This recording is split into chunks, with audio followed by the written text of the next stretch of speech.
Hey everybody, it's Jason. And Rexanne. We're fireproofing your relationship in a brand new way. The power of the praying husband. And the power of a praying wife. What are we praying on today, dear? Purpose. Purpose. Purpose. What's my purpose, dear? Well, it's interesting you would ask that. Everyone has a purpose. Indeed. It's the reason we exist. It's our life's mission, objective, or plan. Generally, we're here to glorify God and do His will. How that specifically translates in our lives is unique to each of us. Your husband needs to know the reason he exists. He needs to be sure his life is not just an accident, but that he's here by design. He must be certain he was created for a great purpose. When he discovers that purpose and is doing what he was created to do, becoming what he was created to be, he will find fulfillment. This can only contribute to your happiness as well. If I've learned anything being married 2.5 decades, is that a wife can't put pressure on her husband to be something, but she can pray for him to become it. She can pray that he be molded according to God's plan and not anyone else's. Then who he becomes will be determined by whether he hears God's call on his life or not. For God has called us with a holy calling, not according to our works, but according to His own purpose and grace, which was given to us in Christ Jesus before time began. 2 Timothy 1:9. Your husband is predestined according to the purpose of Him who works all things according to the counsel of His will. Ephesians 1:11 and 12.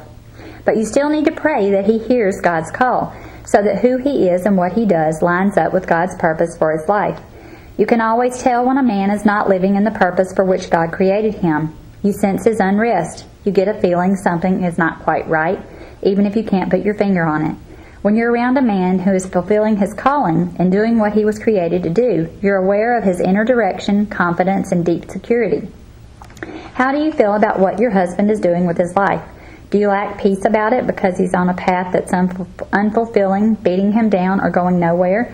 If so, then pray, Lord, take my husband from this place, reveal to him what you called him to be, and open doors to what he should be doing. Praying that way doesn't mean your husband will be pulled out of what he's doing and dropped into something else. It can happen that way, but often what takes place is a change in the man's perspective.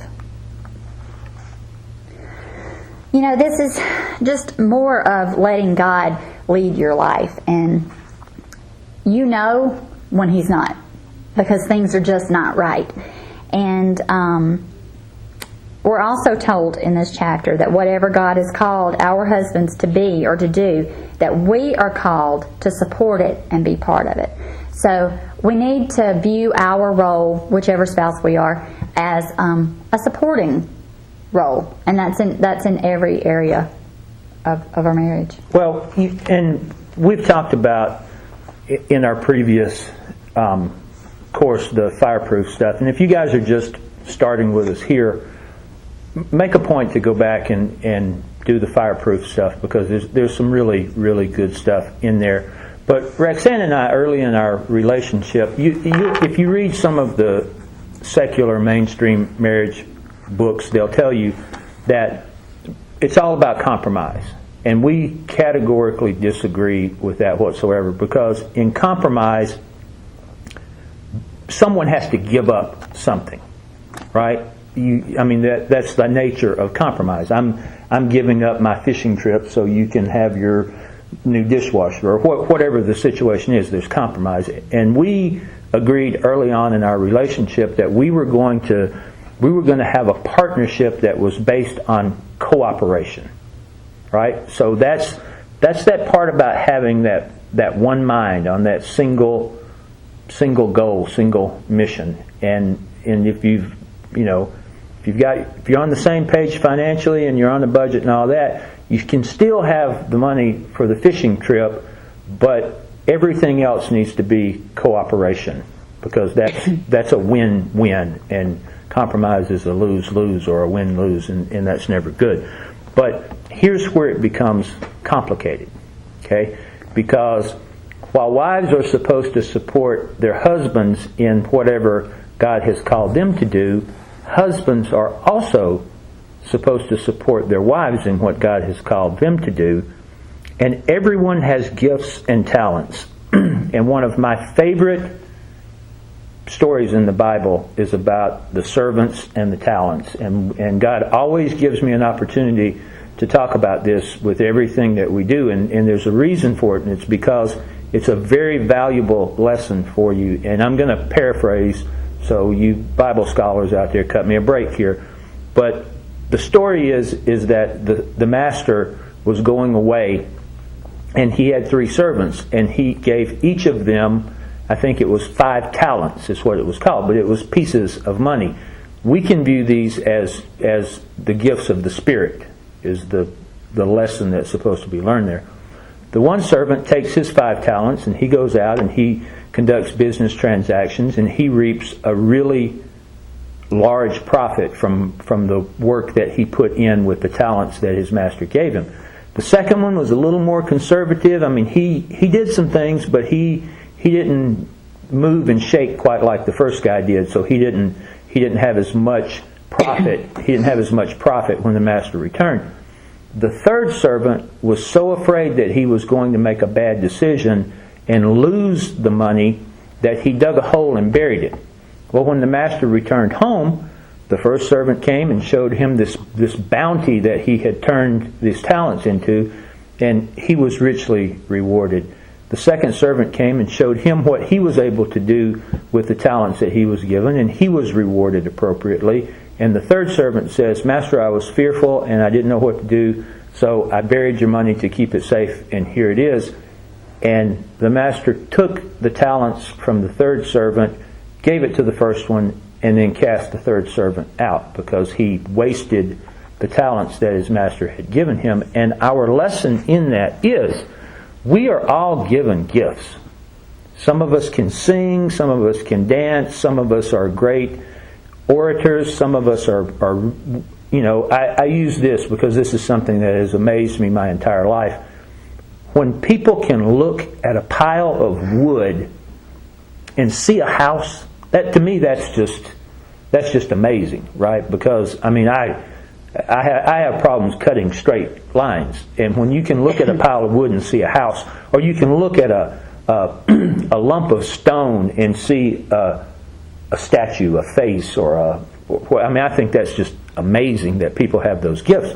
But I know I have gifts. Rexanne has gifts. You guys have gifts, and you're meant to use those. So I'll get back to the text here. Your wife needs to understand what her talents are. That's because she will truly be fulfilled only when she's using she'll truly be fulfilled only when she's using God's gift, the gifts God gave her, for the purpose for which God called her. If she doesn't understand what that purpose is, she will always have a certain amount of unrest and frustration, and that will affect your relationship in subtle but important ways. Of course, a married woman's first call is to be a good wife to her husband. The Bible says, "An excellent wife is the crown of her husband," Proverbs 12:4. We wives do want to be the crown that our husbands wear proudly, but too often the woman we're called to be and want to be and know we can and should be and the person we are don't match up. We try to be self-controlled, peaceful, serene, pleasant, strong, gracious, full of good humor and attractive, all the things we know we have the potential to be and can clearly picture in our mind, but in weak moments, which happen with alarming regularity in a marriage relationship, our good intentions are overpowered by our flesh, and everything we have tried to build can be torn down by careless words and actions. We come face to face with the person we are at the moment, and we feel saddened and powerless to do anything about it. Let's face it, none of us can be who we need to be without the power of God transforming us and enabling us to change. Marriage certainly won't transform any of us into a new person. However, wonderful changes can occur in us after we're married because we know we are one with our mate, and our prayers for one another have amazing new power. Miraculous things can happen, but often they don't because we try to make things happen in our mates instead of asking God to do it. We can't force someone to be a certain way. That's why it's usually futile to demand that someone be different than he or she is. In fact, the kind of pressure can eventually ruin a relationship, but praying for your mate to become all that she was created to be invites God to make changes that last.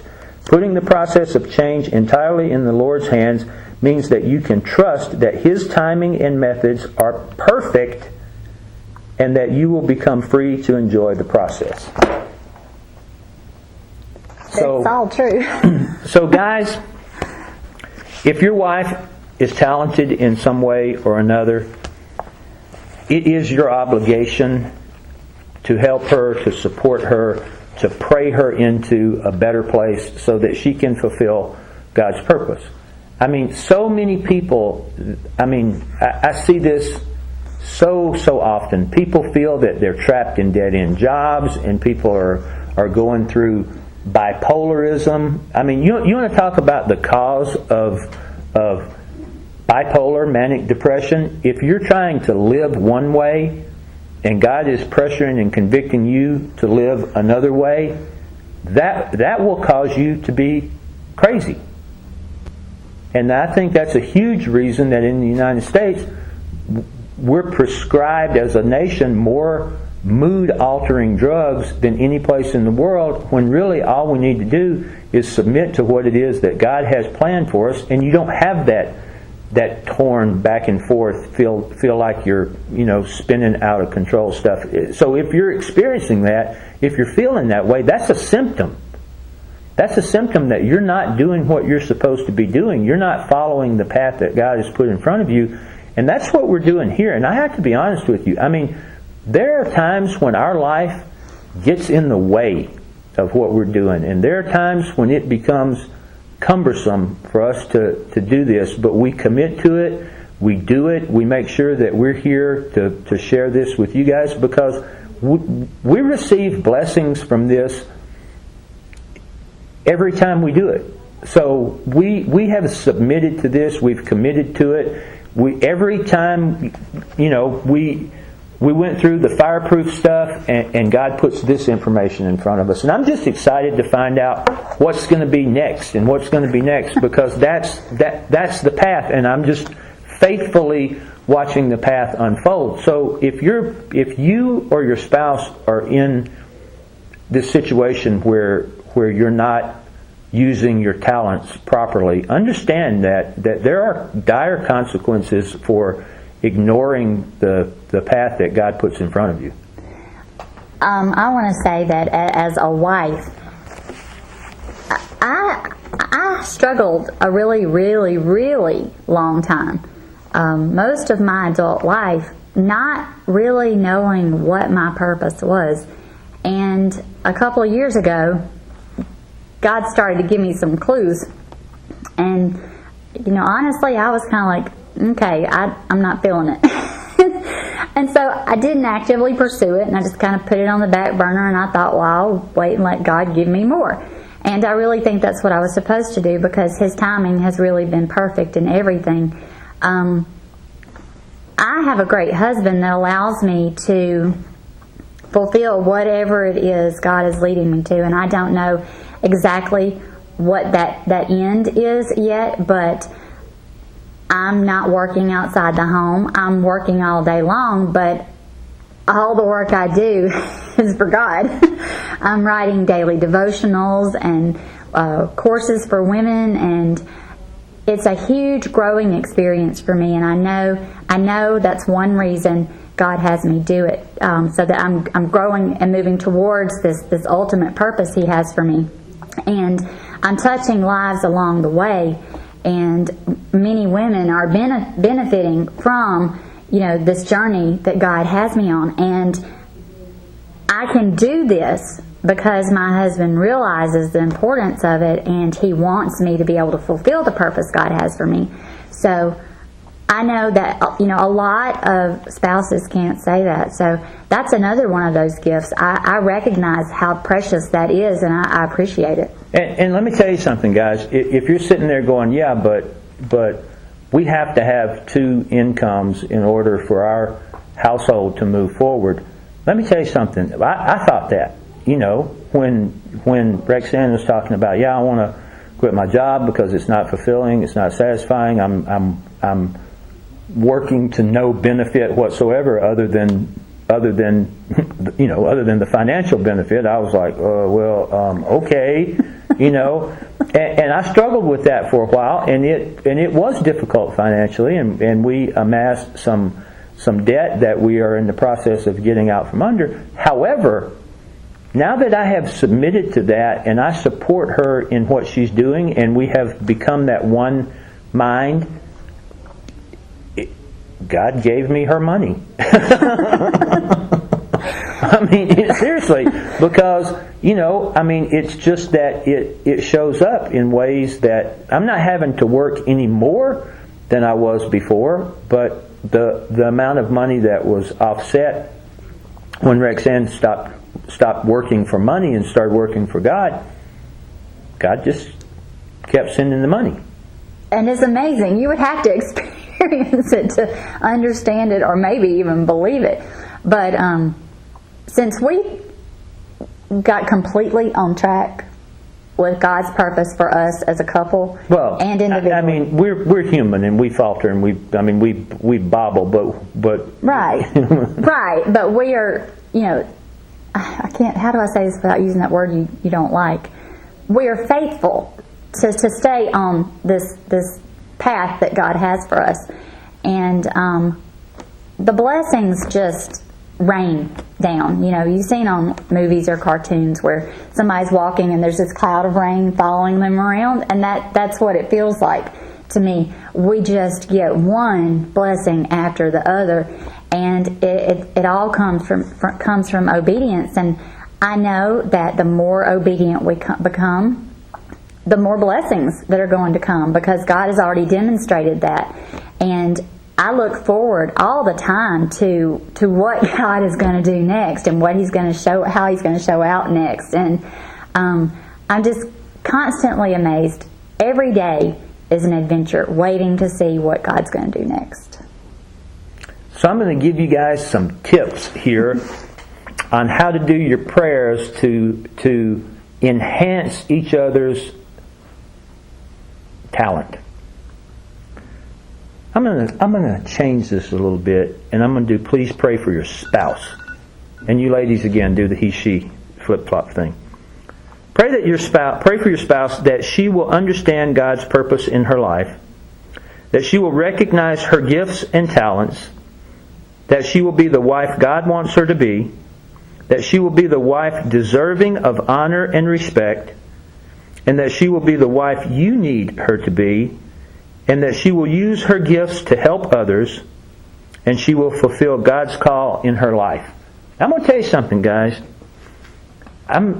Seriously, you get on the page with this, and God is not going to let His faithful children freeze or starve to death. No. I mean, that's a promise. Mm. The problem that we have in our lives is when we don't have faith in that promise, and we go, yeah, but we have to have that paycheck. No, you don't. You have to do what God tells you to do, and have faith that all these other things will fall into place. And then just be amazed and grateful when they do. That's where I'm at on that.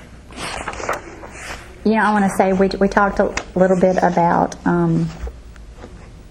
the loss of income, but God not only replaced income through my income through Jason, but He's recently given me a new opportunity where I can do everything I do for God and do something from home at the same time. And I want to say there are real opportunities out there. So if you are a wife or husband that wants to contribute to your family, but you don't want to do it outside the home, there are real opportunities out there, and you just have to weed through them and find the ones that are real. So I just wanted to throw that in there. Yeah, absolutely. I mean, there are so many things. The internet has reduced the world down to the size of your screen in front of you, and you can communicate across continents in real time, and there are so many opportunities out there to earn, and I mean it's just amazing. But again, you have to really filter through that and find the things that are legitimate and actually benefit, and we've done a really good job of that, thankfully, and you can do it too. I mean, we're not brilliant geniuses when it comes to stuff like that. I mean, trust me on this one. If we can do it, you can do it. I'm going to hit us with a couple of scripts here. Romans 11:29. The gifts and the calling of God are irrevocable. You have them. Everyone has them, and they're irrevocable. You can choose to ignore them, but they're irrevocable. So find that which God is moving you to do and do it faithfully. Ephesians 1:11 and 12. In Him also we have obtained an inheritance, being predestined according to the purpose of Him who works all things according to the counsel of His will, that we who first trusted in Christ should be to the praise of His glory. Now what that says to me is,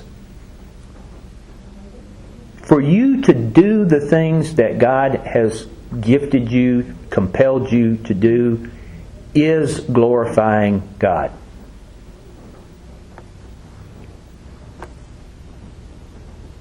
Yep. Definitely. And you know, it may be something that you never thought of for yourself. I'm not doing anything that I ever saw myself doing, but I get great satisfaction from it. So the trick there is to pray that God will reveal to you. If you are unhappy in your job, if you don't feel that what you're doing is making a difference in the world, if you feel like you're on a treadmill and you're really getting nowhere, pray about it. Open yourself up. Surrender to God. God will clearly show you what it is that you're supposed to be doing. In fact, He's showing you every day what it is that you're supposed to be doing. You just have these blinders on of the world and your opinion of what you think you're supposed to be doing, because that's what your dad did, or that's what society thinks that you're good at, or whatever, and that's what causes you the problem. So spend some time in prayer and surrender to the signs that God sends you, and then when you see it, you'll know it. And then all you have to do is do it. We are so happy and thankful that you guys tune in. The fact that we get to do this is a blessing in itself, but sharing this information with you, it is atomic growth for us, and we're eternally thankful that you guys watch us and communicate with us and everything, because at the end of the day, we know that we're going to grow, and we want you to have the best of your life. And start today. Bye.